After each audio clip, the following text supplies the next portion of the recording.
ఆలు కుర్మా రెసిపీ చూసేద్దాం రండి. ఫస్ట్ కడాయి పెట్టుకొని అందులో కొంచెం ఆయిల్ వేసుకోవాలి. ఆయిల్ మరిగిన తర్వాత పోపు గింజలు, ఉల్లిపాయలు, పచ్చిమిరపకాయలు, కరివేపాకు వేసుకొని బాగా వేయించుకోవాలి. అవి వేగిన తర్వాత టమోటాస్ వేసుకోవాలి. టమాటోలు పచ్చివాసన పోయేంత వరకు వేయించుకొని కొంచెం మగ్గిన తర్వాత అప్పుడు అందులోని కొంచెం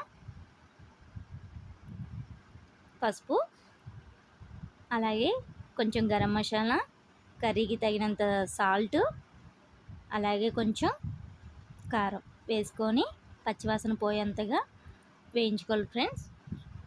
ఈ రెసిపీ అయితే నాకు మా అత్తగారు నేర్పించారు ఫ్రెండ్స్. చాలా టేస్ట్గా బాగుంటుంది, పూరికి చాలా బాగుంటుంది ఫ్రెండ్స్. అప్పుడు మనం ఆల్రెడీ ఉడకబెట్టుకున్న బంగాళదుంపల్ని అందులోనే వేసుకోవాలి ఫ్రెండ్స్. మొత్తం అంతటిని బాగా కలుపుకోవాలి. కర్రీ చిక్కదనాన్ని బట్టి మనం వాటర్ పోసుకోవాలి ఫ్రెండ్స్. మీకు ఎలా కన్సిస్టెన్సీ కావాలో అలా చూసుకొని వేసుకోవాలి వాటర్.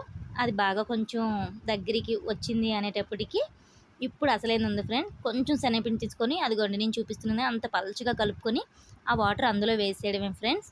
చాలా చిక్కగా పూరీ కూర ఒక్కసారి ట్రై చేసి చూడండి ఫ్రెండ్స్. చాలా టేస్టీగా ఉంటుంది. Boy friends.